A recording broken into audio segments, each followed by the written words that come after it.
ரூ. 1100 மதிப்பு கொண்ட ஒரிஜினல் கருங்காலி மாலை தற்போது ஆஃபர் பிரைஸில் ரூ. 900 போயிட்டு இருக்கு. இந்தியாவில் எங்கே இருந்தாலும் வீட்டிற்கே டெலிவரி செய்து தரப்படும். கான்டாக்ட் 88 70 10 75 27. இது ஒரிஜினலான உங்களுக்கு சந்தேகம் வரலாம். இதை தண்ணியில் போட்டவுடனே என்ன கலர் மாறும் அப்படிங்கிறத நாங்கள் மேலே காமிச்சிருக்கோம் பாருங்க. அனைவருக்கும் வணக்கம். நாம் இன்னைக்கு நம்மளுடைய சேனலில் பார்க்கக்கூடிய இந்த ஒரு பதிவானது ரொம்ப பயனளிக்கக்கூடிய ஒரு பதிவு தாங்க.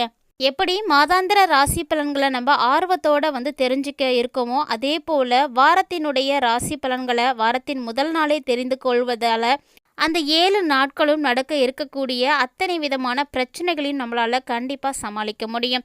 அந்த வகையில் உங்களுக்கு ரொம்பவே உதவிகரமாக இருக்கக்கூடிய வார ராசி பலன்களை துலாம் ராசிக்காரர்களுக்கான இந்த வாரத்திற்கான பலன்களை தாங்க இப்போ நம்ம பார்க்க போகிறோம். வீடியோக்குள்ளே போகிறதுக்கு முன்னாடி நீங்கள் இப்போ தான் நம்மளுடைய சேனலை ஃபர்ஸ்ட் டைம் பார்க்குறீங்க அப்படின்னா மறக்காமல் சேனலை சப்ஸ்கிரைப் பண்ணிக்கோங்க. கூடவே பக்கத்தில் இருக்கிற பெல் ஐக்கானையும் கிளிக் பண்ணிக்கோங்க. அப்போ தான் நாங்கள் போடக்கூடிய வீடியோக்கள் எல்லாமே உங்களுக்கு நோட்டிஃபிகேஷனாக உடனுக்குடன் வந்தடையும். நீங்களும் பார்த்து பயன்பெறலாம். இப்போ வாங்க வீடியோக்குள்ளே போகலாம். டிசம்பர் மாதத்தினுடைய 3வது வாரத்தில் திருக்கணித பஞ்சாங்கத்தின்படி நவ கிரகங்களினுடைய சஞ்சாரத்தை பார்க்கையில் சூரிய பகவான் விருச்சிக ராசியில் இருக்கின்றார்.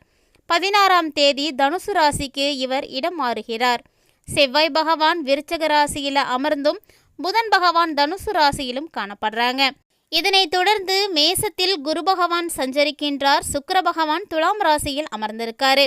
கும்பத்தில் சனி, மீனத்தில் ராகு, கன்னியில் கேது என கிரகங்கள் அனைத்தும் சஞ்சாரம் செய்கின்றன. மேலும் இந்த வாரத்தில் கிரக மாற்றங்கள் என்று எதுவுமே கிடையாதுங்க. சந்திர பகவான் இந்த வாரம் முழுவதுமே தனுசு, மகரம், கும்பம், மீனம் ஆகிய ராசிகளில் பயணம் செய்கிறாங்க. இதன் காரணமாக ரிஷபம், மிதுனம், கடகம், சிம்மம் ஆகிய ராசிக்காரர்களுக்கு இந்த வாரம் சந்திராஷ்டமமும் காணப்படுகின்றது. இதனால் இந்த ராசிக்காரர்கள் அனைவரும் கவனத்தோடு இருக்க வேண்டும். மேலும் இந்த வாரம் கிரகங்களினுடைய சஞ்சாரம், கூட்டணி, பார்வையின் காரணமாக என்ன மாதிரியான பலன்களை எல்லாம் துலாம் ராசிக்காரங்க அடைய போகிறாங்க அப்படின்னு தான் இப்போ நம்ம பார்க்க போகிறோம். இந்த வாரத்திற்கான பலன்களை எல்லாம் தெரிஞ்சுக்கிறதுக்கு முன்னாடி இந்த வீடியோ பார்த்துட்டு இருக்கக்கூடிய நேயர் துலாம் ராசி நேயராக இருக்கீங்கன்னா மறக்காமல் வீடியோக்கு ஒரு லைக் பண்ணிக்கோங்க. பொதுவாகவே நம்முடைய வாழ்க்கையில் நடைபெறக்கூடிய அனைத்து விதமான விஷயங்களுக்கும் அடிப்படையாக இருக்கக்கூடியது இந்த கிரக அமைப்புகள் தாங்க. அந்த வகையில் ஒருவருடைய வாழ்க்கையில் கிரகங்கள் மற்றும் சரியாக அமைந்திருந்தது அப்படின்னா அவங்க நிச்சயமாக நல்ல பலன்களை எல்லாம் பெற முடியும். அந்த வகையில் தர்ம அதர்மங்களுக்கு ஏற்ப பலன்களை எல்லாம் பெற்று கொடுக்கக்கூடிய கிரகம் அப்படின்னா அது சுக்கிர பகவான் தாங்க. இந்த சுக்கிர பகவானை ராசி அதிபதியாக கொண்டவங்க தான் துலாம் ராசிக்காரங்க. அப்படிப்பட்ட துலாம் ராசி நேயர்களுக்கு இந்த வாரத்திற்கான கிரக அமைப்புகள் எல்லாம் எப்படி இருக்கும் அப்படிங்கிறத நம்ம வீடியோவோட தொடக்கத்திலே பார்த்தோங்க. அதை தொடர்ந்து அந்த கிரகங்களுடைய சஞ்சாரத்தின் மூலமாக என்னென்ன பலன்களை எல்லாம் இவங்க அடைய போகிறாங்க அப்படின்னு தான் இப்போ நம்ம பார்க்க போகிறோம். சூரிய பகவான் உங்களுக்கு 2 மற்றும் 3ஆம் இடத்துல அமர்ந்திருக்கிறாங்க. பொதுவாகவே சூரிய பகவானுடைய சஞ்சாரமானது அனைத்து ராசிக்காரர்களுக்கும் நன்மைகளை மட்டுமே செய்யுங்க. அந்த வகையில் துலாம் ராசி நேயர்களுக்கு 2 மற்றும் 3ஆம் இடத்துல இந்த வாரத்தில் அமைந்திருப்பதால் வழக்கறிஞர்களாக இருக்கீங்கன்னா உங்களுடைய வாத திறமையானது அதிகரிக்கும். அதாவது உங்களது திறமைகளை கண்டு நீதிபதியே ரொம்பவே வியந்து பார்ப்பாங்க. அந்த அளவுக்கு உங்களது வாத திறமையானது காணப்படும். அதாவது நீதிமன்றத்தையே கிறங்க வைக்கக்கூடிய அளவுக்கு உங்களது வாத திறமை இருக்கும் அப்படின்னு சொல்லலாங்க. மேலும் இந்த வாரம் உங்களது சந்திர பகவானுடைய இடமாற்றம் ஏற்ற இறக்கமான பலன்களை எல்லாம் உங்களுக்கு கொண்டு கொடுக்கும். தெய்வ காரியங்களுக்காக நிதி உதவி செய்வதற்கான ஒரு யோகமோ அமைப்போ உங்களுக்கு கண்டிப்பாக ஏற்படும்.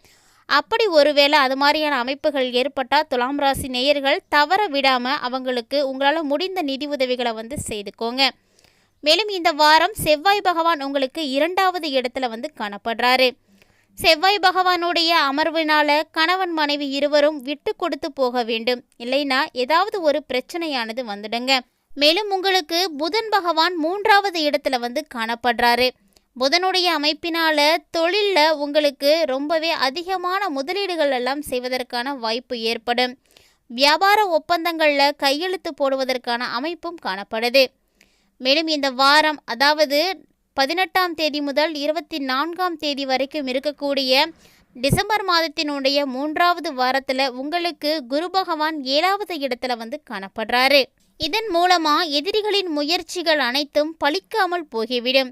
மேலும் சுக்கிர பகவான் உங்களுடைய ராசிக்கு 10வது இடத்துல அமர்ந்திருக்காரு. இதன் காரணமாக கலைத்துறையில் இருக்கக்கூடிய துலாம் ராசி நேயர்கள் பெரும் புகழை அடைய முடியும். மாணவர்களை பொறுத்த வரைக்கும் ஆசிரியர்களுடைய பாராட்டை வந்து பெறுவீங்க. மேலும் இந்த வாரத்தில் சனி பகவான் உங்களுக்கு 5வது இடத்துல வந்து அமர்ந்திருக்காரு. விவசாயத்தில் அதிக ஆர்வம் காட்டுவதற்கான வாய்ப்பும் உண்டுங்க. மேலும் ஒரு சிலருக்கு கார் வாங்கி வீட்டில் நிறுத்தக்கூடிய வாகன யோகமானது ஏற்படும். மேலும் இந்த வாரம் ராகு பகவான் உங்களுக்கு 6வது இடத்துல அமர்ந்திருக்காரு. இவர் உங்களது நிம்மதியை கெடுப்பதற்காகவே உறவினர்கள் மூலமாக ஏதாவது ஒரு பிரச்சனையை வந்து கொண்டு வருவார்.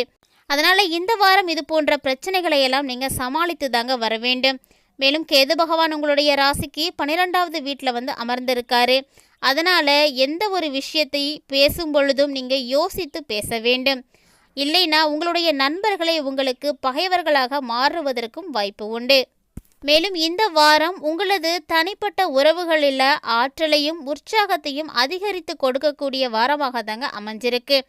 மேலும் மற்றவர்களோட இணைவதற்கும் ஈடுபாடு செய்வதற்கும் நீங்கள் ரொம்ப ஆர்வமாக வந்து காணப்படுவீங்க.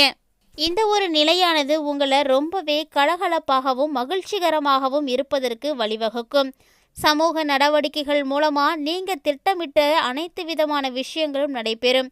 பழைய நண்பர்களோட மீண்டும் இணைவதற்கு ஒரு சிறந்த நேரமாக தாங்க இந்த வாரம் அமைஞ்சிருக்கு. அதனால் இந்த வாரத்தை நீங்கள் சரியான நிலையில் வந்து பயன்படுத்திக்கோங்க.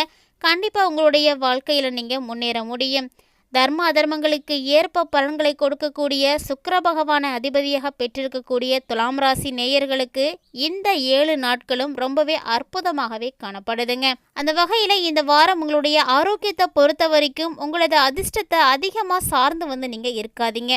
மேலும் உங்களுடைய ஆரோக்கியத்தை மேம்படுத்துறதுக்கு என்னென்ன முயற்சிகள் செய்யணுமோ அதையெல்லாம் நீங்களே வந்து செய்துக்க வேண்டும். ஏனென்றால் அதிர்ஷ்டமே மிகவும் சோம்பேறித்தனமாகவே காணப்படும் அப்படிங்கிறத நீங்கள் முதல்ல புரிஞ்சுக்கோங்க. மேலும் இந்த வாரம் உங்களுக்கு கேது பகவான் 12வது வீட்டில் வந்து காணப்படுறாரு. இதனால் உங்களுடைய பணம் எங்கு செலவாகிறது என்பதே உங்களுக்கு தெரியாது. அதனால் பணம் போகக்கூடிய வழிகளை எல்லாம் நீங்கள் நல்லா கவனிக்க வேண்டுங்க. இல்லைனா இந்த வாரத்தில் பல பிரச்சனைகளை நீங்கள் சந்திக்க வேண்டி வரும். அதனால் எப்போதுமே நீங்கள் கவனத்தோடும் விழிப்புணர்வோடும் இருக்க வேண்டும். மேலும் இந்த வாரம் உங்களுடைய குடும்பத்தில் ஏதாவது ஒரு பண்டிகை ஏற்படக்கூடிய சூழ்நிலையானது இருக்குங்க. மேலும் உறுப்பினர்கள் அனைவரும் ரொம்ப மகிழ்ச்சிகரமாகவே இருப்பாங்க. குடும்பத்தில் உள்ளவர்களுடைய மகிழ்ச்சியை பார்த்து உங்களது முகத்திலும் ஒரு புன்னகையானது தோன்றும். அதாவது குடும்பத்தில் இருக்கக்கூடிய மகிழ்ச்சியை அடைவதில் பார்த்து தாங்க உங்களுடைய வெற்றிகளை வந்து நீங்கள் பெற போகிறீங்க. 5வது வீட்டில் சனி பகவான் இருக்கிறதுனால இந்த வாரம் முழுவதும் உங்களுடைய உழைப்பின் பலன்களை நீங்கள் கண்டிப்பாக வந்து அடைய முடியும். தொழில் ரீதியாக நல்ல பலன்கள் கண்டிப்பாக கிடைக்கும். அதனால் நீங்கள் பயப்படவே தேவையில்லை. அத்தகைய சூழ்நிலைகளை எல்லாம் நீங்கள் உங்களுடைய பணியிடத்தில் உங்கள் மனதை ஒருமுகப்படுத்தி வேலை செய்ய வேண்டும். அது மட்டும் இல்லாமல் தேவையில்லாத ஆடம்பரங்களை எல்லாம் நிறைவேற்றுவதை மறந்துட்டு உங்களுடைய நேரத்தை சரியான முறையில் பயன்படுத்திக்கோங்க. நிச்சயமாக நல்ல பலன்களை எல்லாம் பெற முடியும். இது போன்ற விஷயங்களை நீங்கள் செய்யும் பொழுது உங்களது வாழ்க்கையில் நல்ல பலன்கள், பதவி உயர்வு போன்றவை எல்லாமே உங்களுக்கு கிடைக்கும். மேலும் இந்த வாரம் மாணவர்கள் ரொம்ப ஆரோக்கியமாக இருக்க சரிவிகித உணவை வந்து எடுத்துக்கோங்க. ஏன்னா உடல்நிலை சரியில்லாத காரணத்தினால கல்வி கற்கக்கூடிய உங்களது வேகமானது தடைப்படுறதுக்கு வாய்ப்பு இருக்குது. இதனால் எப்போதுமே உங்களது ஆரோக்கியத்தையும் கவனித்துக்கோங்க. இந்த சூழ்நிலையில் ரொம்ப பல பிரச்சனைகளை சந்திக்க நேரிடும். எனவே ஆரம்பத்தில் இருந்தே உங்களது உடல் நலத்தில் அலட்சியமாக இருக்காதீங்க. மேலும் தொழில் சார்ந்த விஷயங்களில் எல்லாம் இருக்கக்கூடிய அத்தனை விதமான தடைகளும் நீங்கி முன்னேறுவதற்கு இந்த வாரம் ஒரு சிறந்த வாரமாகவே அமைந்திருக்கின்றது. துலாம் ராசி நேயர்களை பொறுத்த வரைக்கும் மேலும் இந்த 7 நாட்களும் உங்களுக்கு இன்னும் சிறப்பாக அமைவதற்கு எளிமையான பரிகார முறையும் ஒன்று இருக்குங்க. அதாவது கேது கிரகத்தை மகிழ்விக்க நீங்கள் செவ்வாய்க்கிழமைகளில் யாகம் நடத்துங்க. உங்களுக்கு நல்ல பலன்கள் எல்லாம் கிடைக்கும். மேலும் கிரகங்களால் ஏற்படக்கூடிய அத்தனை விதமான தோஷங்களும் விலகி உங்களுக்கு மென்மேலும் நன்மைகள் நடைபெறும். இந்த பதிவின் மூலமாக துலாம் ராசி நேயர்கள் டிசம்பர் மாதத்தினுடைய 3வது வாரம், அதாவது 18ஆம் தேதி முதல் 24ஆம் தேதி வரை இருக்கக்கூடிய இந்த 7 நாட்களும் என்ன மாதிரியான பலன்களை எல்லாம் அடைய போகிறாங்க, எந்தெந்த விஷயத்தில் எல்லாம் கவனமாக இருக்கணும் அப்படின்ற சிறப்பான தகவல்களை எல்லாம் இந்த பதிவின் மூலமாகவே நீங்கள் தெளிவாக தெரிஞ்சிட்ருப்பீங்கன்னு நினைக்கிறேன். அந்த வகையில் இந்த வீடியோ பதிவானது உங்களுக்கு பிடிச்சிருந்தால் லைக் பண்ணுங்கள், ஷேர் பண்ணுங்கள், மறக்காமல் கமெண்ட் பண்ணுங்கள். மேலும் இது போன்ற சுவாரஸ்யமான தகவல்களை எல்லாம் உடனுக்குடன் தெரிஞ்சுக்கிறதுக்காக நம்மளுடைய சேனலை சப்ஸ்கிரைப் பண்ணிட்டு தொடர்ந்து ஃபாலோ பண்ணிக்கோங்க. இது மட்டும் இல்லாமல் நம்மளுடைய சேனலில் நிறைய ஆன்மீகம் சார்ந்த அரிய வகை தகவல்கள் எல்லாம் தினம்தோறும் வீடியோக்களை பதிவேற்றம் செய்துட்டு இருக்கோம். இன்னும் நம்ம சேனலை பார்க்கல அப்படின்னா ஒன்ஸ் சேனலை விசிட் பண்ணி வீடியோக்களை எல்லாம் பார்த்து பயன்பெற்றுக்கோங்க. மீண்டும் இது போன்ற சுவாரஸ்யமான தகவல்களோட மற்றொரு பதிவில் சந்திக்கலாம்.